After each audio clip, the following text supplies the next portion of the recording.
There are some local businesses that have been frustrated with their lack of access to getting federal aid. I mean, local businesses across the state, quite frankly, especially some of these small casinos. Yeah, we're not talking about Caesar's Palace and the Cosmo. We're talking about some of these local family-owned casinos, not just in Las Vegas, but throughout the state. The guy we have with us on the line right now has had some help, and it's a positive story. His name is Ryan Sheltra. He owns the Bonanza Casino, which is located in Reno. Ryan, I appreciate you coming on. How are you? Good morning. Thank you. Doing excellent today. So before we get to how you did receive federal aid, can you tell me a little bit about your casino? How long have you owned it for? How big is it for people that are unfamiliar with it? Just give us a little background on your business. Yeah, sure. We're a family business. My father started it in 1973, so about 48 years ago. And, we've been family controlled the entire time. I've got 180 employees, about 400 slot machines, a small pit, steakhouse, a coffee shop, and 3 bars. That sounds fun. Up until the shutdown, we had never closed our doors in 48 years. And wow. When Governor Sisolak ordered us to close, I didn't even have locks on my doors. So we had to figure out how we could secure the premises with about 5 hours of notice. It was scary. Wow. Scary for us, scary for everybody. Sure, of course. Well, that sounds like a fun spot. If I'm ever out there in Reno, I'll certainly have to check it out. So let me ask you this. As soon as all this went down and you were told that you had to close your doors, I would imagine you were freaking out a little bit. I can imagine like you said, 47, 48 years, your casino's never had to close its doors. What kind of emotions were you going through at that time? And just give us a sense of what you had to go through. Well, the first thing, I had to immediately secure our assets, and it was difficult because the governor ordered all the casinos closed at about 5:30 at night, and when he made the statement, and we were to close by midnight that night, and so it was a difficult situation because every casino in the state of Nevada has all their funds obviously loaded on property that were mandated by gaming to have, and the banks aren't open at midnight. Right. And so from midnight until 9 o'clock the next morning, we were huge boxes full of funds without the normal protection we would normally have. Fortunately up in Reno, I have a very good relationship with our city council, and I reached out to them, and I had Reno Police Department on site until we could get the funds out of the building. So that was the first emotion. How do I secure the assets of the company? The second emotion, to hit like a tidal wave. When you're in business for 48 years, I have a huge amount of my employees that have been with us a long stretch of that. I mean, employees have been with me 25, 30, 35. I even have some 40-year employees. And, wow. And, we furloughed 150 of the 180 that first week. And just gut-wrenching putting these team members on the street, not being able to protect them. I don't have the financial power of a Wynn or a Shelton at Addison, Shelton Addison at the Sands to protect the employees, to keep them going. We're trying to survive ourselves. But what we did do is that we're covering health insurance for the 2.5 months at least past the closing. We've committed to take it through the start of June. We may go longer if we see a window opening up. But it's scary for them, and a tremendous amount of my employees, and I'm sure you've talked about this on your show. We're 5 weeks into this now, and I still have a ton of staff that have yet to receive any state unemployment assistance. Now, can I ask you? That is incredibly, yes.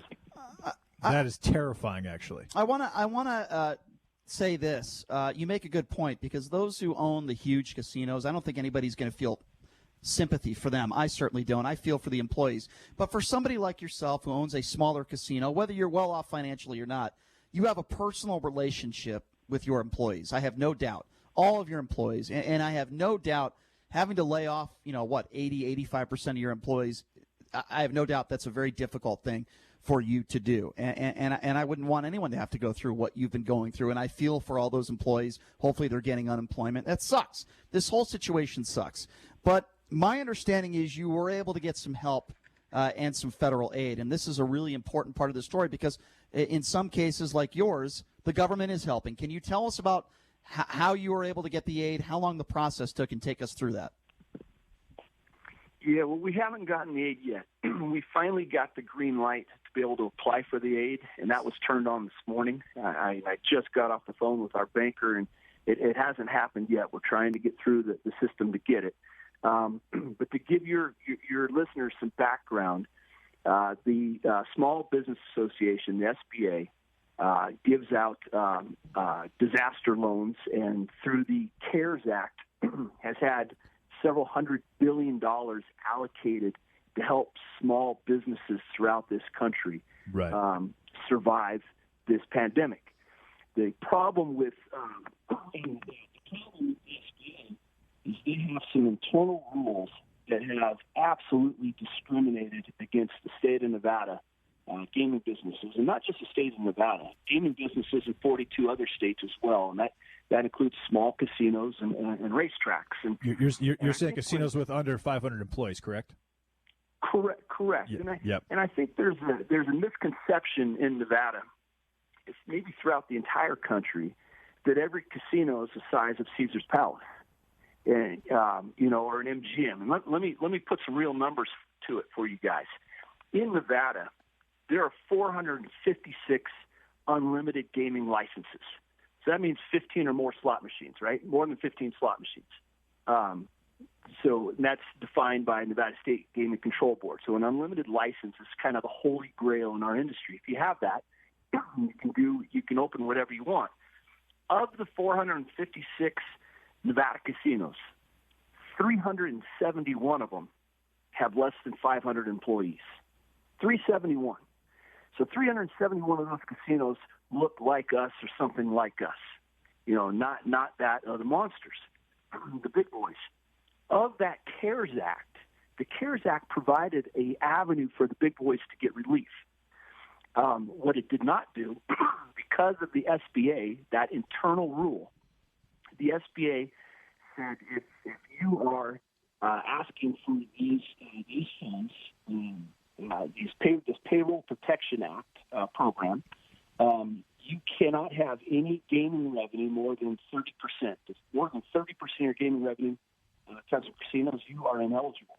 Wow, I thought it was 60%. It's 30%. It's been 33% for the last 25 years. They made an internal correction to that last week from pressure from our federal delegation. It took it up to 50%. But okay. It doesn't matter. 50% doesn't help us. Right. And we thought designation, they also said you can't have more than $1 million of your total revenue coming from gaming. Again, that doesn't help us. The casinos, the small casinos throughout the state, the vast majority of our revenue, I'd say 85-90%, comes from gaming. So, again, what's important about that, Congress passed this act, the CARES Act. Yeah. It said all small businesses, 500 or less employees. That was the congressional bill that was passed. That's law. The SBA came in and added their own internal designations to this. And it's Rule 7A that banned all these casinos in 43 states and racetracks. And this is a designation that literally dates back to the Clinton era. Totally discriminatory, arbitrary. And so it left us out and it left us hanging. So now the Nevada delegation, to their credit, all of them, all our congressmen, women, all of our senators in unison have been putting a ton of pressure on the federal government to change this policy. Well, and I can confirm that we actually had Deborah J. Saunders on the show, and she was in the White House a couple weeks ago during the press briefing, and she asked that specific question. She asked the question, according to the SBA, with PPP, the $350 million, and obviously the extension of the $250, but according to the rules, the current rules, and this is before this was overturned, which I believe was last week, any gaming or any gaming company in Nevada with under 500 employees that has, and she said 50%, I thought at that time, but that has over 50% of the revenue into gaming does not qualify for that. The president looked at her and said, "We'll take a look at it." It sounds like he did take a look at it. So what are you going to? So now that you're able to actually apply for it, what are you applying for specifically? So yes, the original designation was 33. They moved it to 50 after I saw that same interview you're talking about. Now it's been totally lifted. So and I want to give a lot of credit to our federal delegation, especially our lone Republican out there, Congressman Mark Amodei. He was the only R we have representing the state. And the federal delegation, they tried to get the language changed in the latest bill to force the SBA to convert over and to accept us in. They weren't able to make that happen, but they did drop a lot of pressure. But the importance of having a Republican representing Nevada, he was able to speak with the administration, talk to Mark Meadows, the chief of staff for Trump, Treasurer Secretary Mnuchin, and finally able to push this thing through. And to be quite honest with you guys, he was the only representative of the state of Nevada that didn't try to impeach Trump.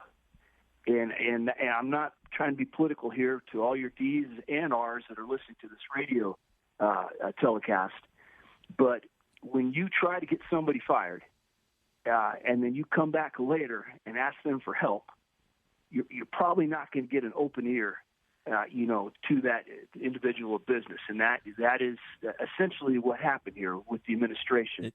Mark Amodei, being our lone R, was that guy that stood with Trump, and he was able to work for the state through the administration, then through the to the SBA, and finally, through his efforts and the efforts of the full pressure of the delegation. I mean, it all helped, able to get this converted over. So yes, late last week, we've been accepted in. So now there's no barring gaming in the 43 states that have properties that are eligible to reach out.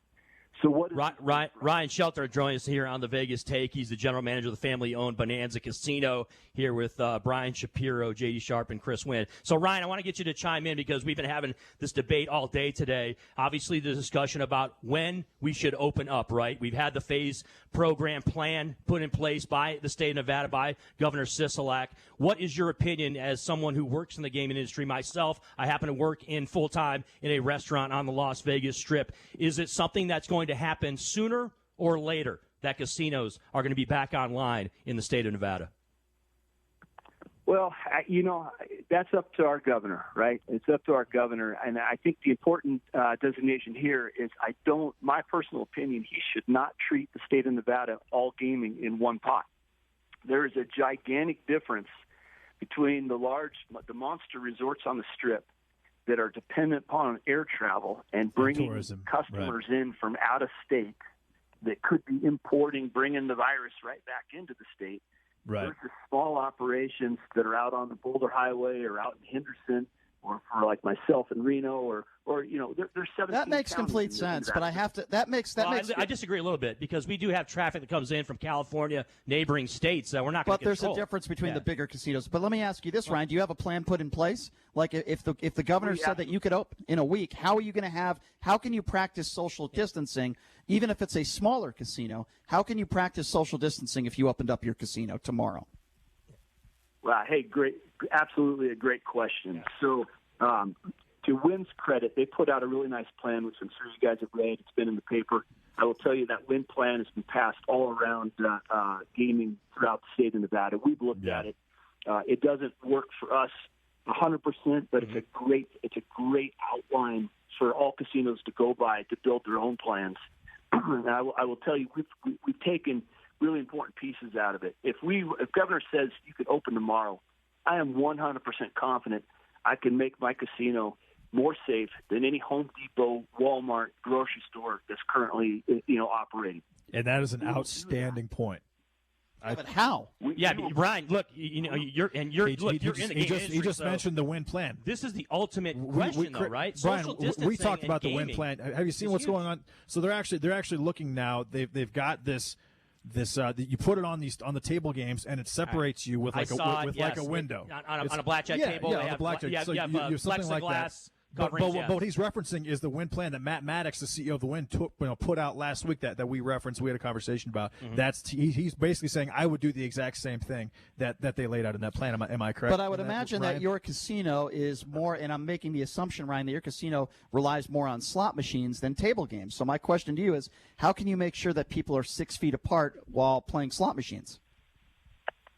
Correct. Well, the highlights of what we're going to do, it's not just, yes, the spacing's important. And so we're waiting for some guidance from gaming, but we will do that through three pieces. We'll either turn off 50% of our games and create the spacing, or just pull half our chairs, so create the spacing through chairs, because, we don't have 2,000, 3,000 slot machines. I've got 400.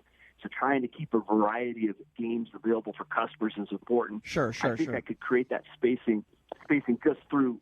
Yeah, that makes sense. But listen, Ryan, I'm not trying to scare off customers, but I'm just going to give you a hypothetical. And listen, I'm not a doctor, but what if, and it's a hypothetical, but what if someone who is asymptomatic walks into your casino, plays some of your slot machines? We know that the germs from having the coronavirus, for lack of a better term, can stay on an object. How can you ensure that your customers are going to be safe, even with social distancing, if somebody with the virus that is not wearing gloves coughs or touches one of your machines, and then somebody healthy a minute or two later walks to one of your machines? Do you see where I'm going with that? So that hypothetical question, very fair. And I think you could take that through all businesses through the entire country, and there is no way you can 100% ensure anything. Right? Exactly. Well, why should someone who has X number of slot machines be asked to do more than, you're right, a Target or a Vons or a Smith's or a Walmart or a Whole Foods? Because people are going to buy foods. Gambling is not essential. People are walking through there. They're touching things all over the place. I mean, gambling is not essential. But that goes any business, though. So you're saying not all businesses are essential. A Walmart, people that are going to shop, is essential. I mean, if you go to play a slot machine, I'm sorry, with all due respect, that's not essential. Oh, okay, Brian. But there's a lot of other businesses besides.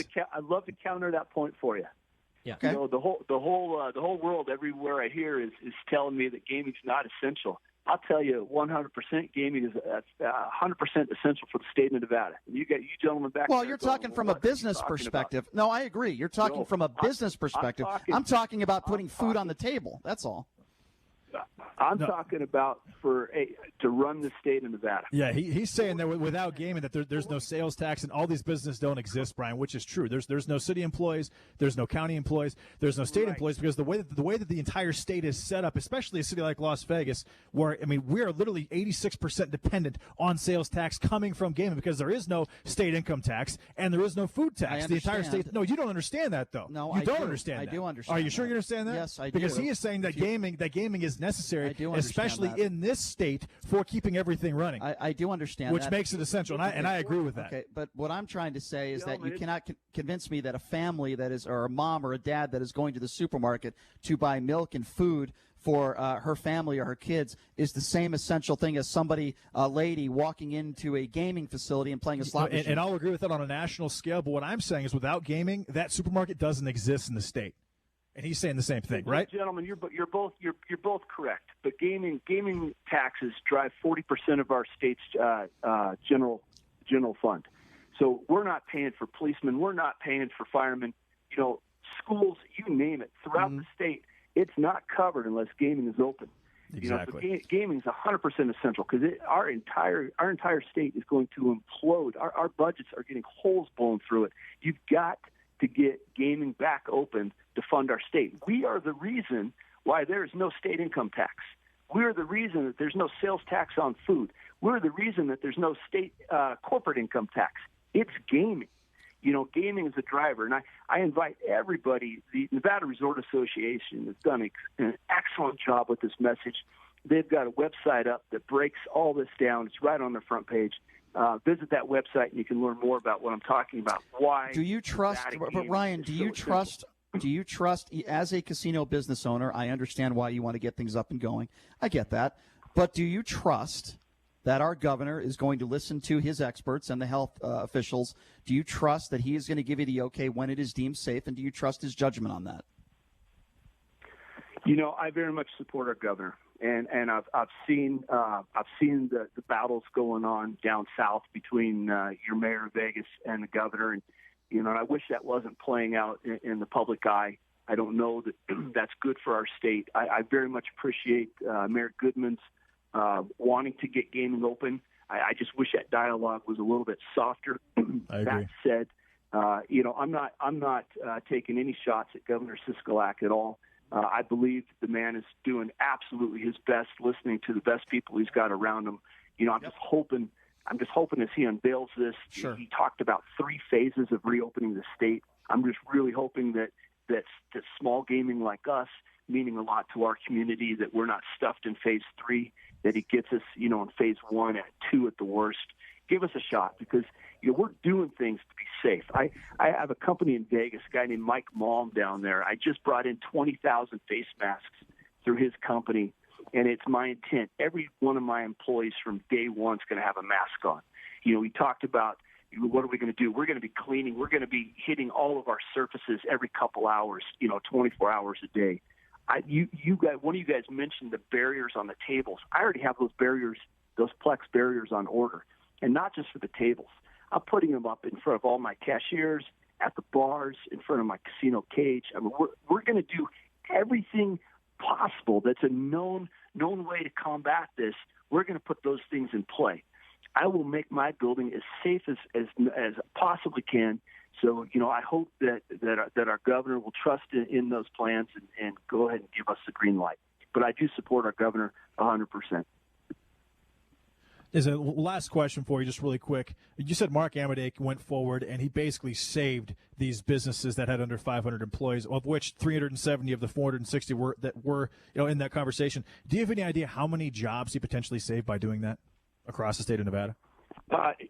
Yeah, I've heard that number anywhere from 35 to 45,000 Nevada jobs are in those categories. Sure. Ryan, I want to say this. I'm sorry. Go ahead and finish your answer. Go ahead. Well, that is the answer. I believe that number to be about 35,000, but I thought I've heard it quoted as high as 45. Ryan, I want to say this because I think this is very important. You sound like a very responsible person. I also appreciate the fact that it doesn't sound to me that you're playing politics here. I like what you said about the governor, even though you might not agree with everything. You're taking his side, on judgment, and I appreciate that about you.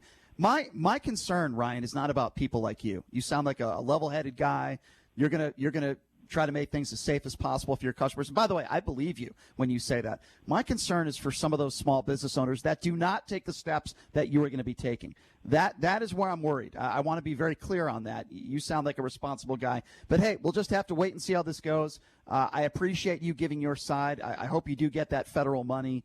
And I promise you, when we do eventually take a trip to Reno, I would love to visit your casino. Yeah, absolutely. Sounds like an awesome place, and you sound like a great guy. And I really do appreciate you taking some time to join us and sharing your story, Ryan. Thank you so much. Gentlemen, thank you for the opportunity. Thanks a lot, Ryan. Did a great job. Sounds like a fun little casino to go to. I have to be honest. We got to hit that place up. We roll north. No question. Right. That was Ryan Sheltra, the Bonanza Casino in Reno. Again, it's not necessarily guys like Ryan that I'm worried about. It's some of these, because he sounds like a really smart guy and he's prepared. But it's some of these other small businesses that maybe don't have the money, or maybe they don't have the wherewithal. And they think, or maybe they've undermined this virus and they don't think it's as serious as it is. Those are the ones I'm concerned about.